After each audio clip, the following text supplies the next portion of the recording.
ತ್ಯಾಗ ಮತ್ತು ಬಲಿದಾನದ ಪ್ರತೀಕ ಪವಿತ್ರ ಬಕ್ರೀದ್ ಹಬ್ಬ ಚಿಂತಾಮಣಿಯಲ್ಲಿ ಶ್ರದ್ಧಾಭಕ್ತಿಯಿಂದ ಆಚರಣೆ. ಚಿಂತಾಮಣಿ ನಗರ ಹಾಗೂ ತಾಲ್ಲೂಕಿನಾದ್ಯಂತ ಗುರುವಾರ ಮುಸ್ಲಿಂ ಬಾಂಧವರು ತ್ಯಾಗ ಮತ್ತು ಬಲಿದಾನದ ಸಂಕೇತವಾದ ಬಕ್ರೀದ್ ಹಬ್ಬವನ್ನು ಸಡಗರ ಸಂಭ್ರಮದಿಂದ ಶಾಂತಿಯುತವಾಗಿ ಆಚರಿಸಿದರು. ಮುಸ್ಲಿಂ ಸಮುದಾಯದಲ್ಲಿ ರಂಜಾನ್ ಮತ್ತು ಬಕ್ರೀದ್ ಪ್ರಮುಖ ಹಬ್ಬಗಳಾಗಿವೆ. ನಗರದ ದೊಡ್ಡಪೇಟೆಯಲ್ಲಿರುವ ಜಾಮಿಯಾ ಮಸೀದಿಯಿಂದ ಬಾಗೇಪಲ್ಲಿ ವೃತ್ತದ ಮತ್ತು ಕೋಲಾರ ರಸ್ತೆ ಬಳಿ ಇರುವ ಈದ್ಗಾ ಮೈದಾನಕ್ಕೆ ಮೆರವಣಿಗೆ ಮೂಲಕ ಬಂದು ವಿಶೇಷ ಈದ್ ನಮಾಜ್ ಸಲ್ಲಿಸಿದರು. ಜಾಮಿಯಾ ಮಸೀದಿಯ ಧರ್ಮಗುರು ಹಜರತ್ ಮೌಲಾನಾ ಮೊಹಮ್ಮದ್ ಸಾದಿಕ್ ರಜಾ ಮಾತನಾಡಿ, ಬಕ್ರೀದನ್ನು ಈದ್ ಅಲ್ ಅದಾ ಎಂದು ಕರೆಯುತ್ತಾರೆ. ತ್ಯಾಗ ಮತ್ತು ಬಲಿದಾನದ ಪ್ರತೀಕವಾಗಿದೆ. ಮುಸ್ಲಿಂ ಬಾಂಧವರು ವಿಶ್ವದೆಲ್ಲೆಡೆ ಬಕ್ರೀದ್ ಹಬ್ಬವನ್ನು ಅತ್ಯಂತ ಸಂಭ್ರಮ ಹಾಗೂ ಸಡಗರದಿಂದ ಆಚರಿಸುತ್ತಾರೆ. ಪ್ರವಾದಿ ಇಸ್ಮಾಯಿಲ್ ಅಲ್ಲಾ ಇಚ್ಛೆಯಂತೆ ತಮ್ಮ ಮಗನನ್ನೇ ಬಲಿದಾನ ನೀಡಲು ಸಿದ್ಧವಾಗಿದ್ದರು. ಇಸ್ಮಾಯಿಲ್ ಅವರ ಭಕ್ತಿಯನ್ನು ಮೆಚ್ಚಿ ಕುರಿಯನ್ನು ಬಲಿ ಪಡೆಯಲಾಗಿತ್ತು. ಈ ಪದ್ಧತಿಯನ್ನು ಕುರ್ಬಾನಿ ಎಂದು ಕರೆಯಲಾಗುತ್ತದೆ ಎಂದು ತಿಳಿಸಿದರು. ಜಾನುವಾರುಗಳ ವಧೆಯನ್ನು ಕುರಿ, ಮೇಕೆಯನ್ನು ಬಲಿ ಕೊಡಲಾಯಿತು. ಬಲಿ ಕೊಡಲಾದ ಪ್ರಾಣಿಯ ಮಾಂಸವನ್ನು 3 ಭಾಗಗಳನ್ನಾಗಿ ಮಾಡುತ್ತಾರೆ. ಒಂದು ಭಾಗವನ್ನು ಬಡವರಿಗೆ ವಿತರಿಸಬೇಕು, 2ನೇ ಭಾಗವನ್ನು ಸಂಬಂಧಿಕರಿಗೆ ವಿತರಿಸಲಾಗುತ್ತದೆ, 3ನೆಯ ಭಾಗವನ್ನು ಮನೆಯವರು ಬಳಸಬೇಕು ಎನ್ನುವ ಸಂಪ್ರದಾಯವಿದೆ ಎಂದು ತಿಳಿಸಿದರು. ಸಾಮೂಹಿಕ ಪ್ರಾರ್ಥನೆಯ ನಂತರ ಪರಸ್ಪರ ಶುಭಾಶಯಗಳನ್ನು ವಿನಿಮಯ ಮಾಡಿಕೊಂಡರು. ನಗರದ ದೊಡ್ಡಪೇಟೆಯ ಜಾಮಿಯಾ ಮಸೀದಿ, ಕೋಲಾರ ರಸ್ತೆಯಲ್ಲಿರುವ ಮಸೀದಿ ಸೇರಿದಂತೆ ತಾಲೂಕಿನ ವಿವಿಧೆಡೆ ಸಹ ಸಾಮೂಹಿಕ ನಮಾಜ್ ನಡೆಯಿತು. ಉತ್ತಮ ಮಳೆ ಬೆಳೆ ಆಗಲಿ, ಸಮಾಜದಲ್ಲಿ ಶಾಂತಿ, ಅಹಿಂಸೆ, ನೆಮ್ಮದಿ, ಸುಖ, ದುಃಖಗಳು ಪರಿಹಾರವಾಗಲಿ, ಹಿಂದೂ ಮುಸ್ಲಿಂ ಜನರು ಪರಸ್ಪರ ಒಟ್ಟಾಗಿ ಬಾಳಲಿ ಎಂದು ವಿಶೇಷ ಪ್ರಾರ್ಥನೆ ಸಲ್ಲಿಸಲಾಯಿತು ಎಂದು ಜಾಮಿಯಾ ಮಸೀದಿಯ ಕಮಿಟಿಯವರು ತಿಳಿಸಿದರು. ಸಾಮೂಹಿಕ ಪ್ರಾರ್ಥನೆಯ ನಂತರ ಮನೆಗಳಿಗೆ ತೆರಳಿ ಸ್ನೇಹಿತರು, ಸಂಬಂಧಿಕರೊಂದಿಗೆ ಭರ್ಜರಿ ಮಾಂಸದ ಊಟವನ್ನು ಸವಿದರು. ಯಾವುದೇ ಅಹಿತಕರ ಘಟನೆಗಳು ನಡೆಯದಂತೆ ಪೊಲೀಸರು ಸೂಕ್ತ ಬಂದೋಬಸ್ತ್ ಮಾಡಿದ್ದರು.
الحمد لله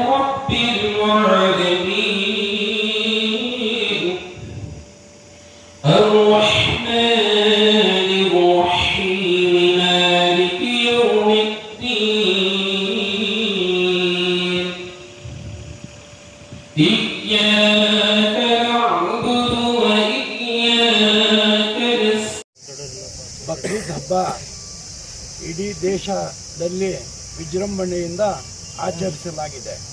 ಈ ಹಬ್ಬದ ವಿಶೇಷ ಏನಂದರೆ ಅಲ್ಲಾಹ್ಗೆ ಪ್ರಾಣ ಬಲಿದಾನ ಕೊಡೋದು.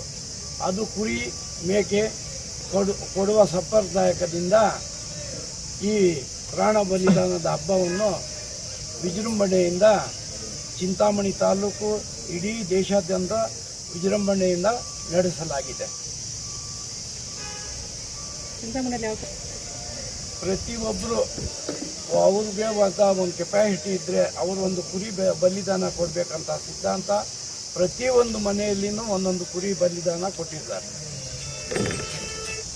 ವಿನಂತಿ, ಕುರ್ಬಾನಿ ಕೊಡುವವರಿಗೆ ತಮ್ಮ ತಮ್ಮ ಮನೆಗಳಲ್ಲಿ ಸ್ವಚ್ಛತೆ ಕಾಪಾಡಿ ಅವರವರ ಮನೆ ಆವರಣದಲ್ಲಿ ಮಾತ್ರ ಕುರ್ಬಾನಿ ಕೊಟ್ಟು ಸಹಕರಿಸಬೇಕು. ಯಾವುದೇ ರೀತಿಯಲ್ಲಿ ಸ್ವಚ್ಛತೆಗೆ ಧಕ್ಕೆ ಆಗಬಾರ್ದು. ನಮ್ಮಿಂದ ಬೇರೆಯವರಿಗೆ ಅನ್ಯತಾ ಭಾವಿಸುವವರಿಗೆ ನಮ್ಮಿಂದ ಯಾರಿಗೂ ತೊಂದರೆ ಆಗಬಾರ್ದು. ಜಾಮಿಯಾ ಮಸೀದಿಯಿಂದ ನಮ್ಮ ಅಧ್ಯಕ್ಷರು ನಮ್ಮ ಕಮಿಟಿ ವತಿಯಿಂದ ನಾವು ವಿನಂತಿಸಿಕೊಳ್ಳುತ್ತೇವೆ. ದಯವಿಟ್ಟು ಸ್ವಚ್ಛತೆ ಕಾಪಾಡಿ, ನಮ್ಮಿಂದ ಯಾರಿಗೂ ತೊಂದರೆ ಆಗಬಾರ್ದು.